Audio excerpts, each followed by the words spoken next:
Vandaag alweer de laatste aflevering van Sportarena die in het teken staat van de Limburgse Voetbalacademie. En in die laatste aflevering trekken de talenten de bokshandschoenen aan. Want onder leiding van drievoudig Europees kampioen boksen Arnold van der Leijden krijgen de voetballers boksles. En dat is lang niet zo vreemd als het in eerste instantie lijkt. En heel veel coördinatie, conditie, kracht, discipline. Dat zijn denk ik hele belangrijke waarden, principes die beide sporten nodig hebben. Wat voor indruk maakte de groep op jou? Ja, heel goed. In het begin een beetje terughoudend, maar daarna was heel enthousiast.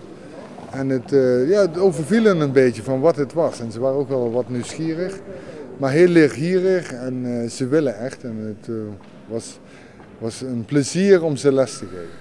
En de drievoudig Olympisch bronswinnaar uit Sittard hamert in zijn boksles met name op de mentale aspecten van topsport.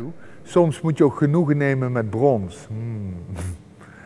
Basisvoorwaarde is dat je de beste wilt zijn en het beste wil worden. Maar alleen hoe je er naartoe loopt is belangrijk. Je kunt altijd je doelen nastreven.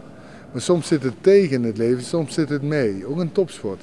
En ze zijn jong, ambitieus.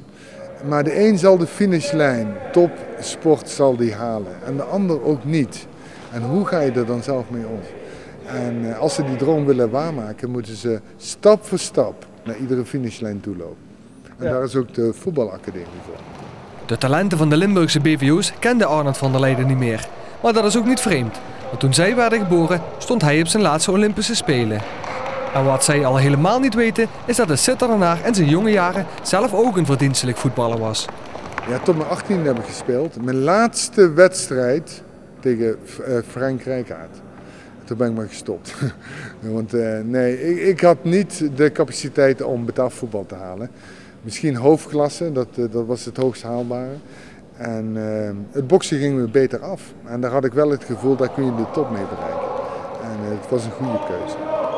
En dat bleek donderdag tijdens de les.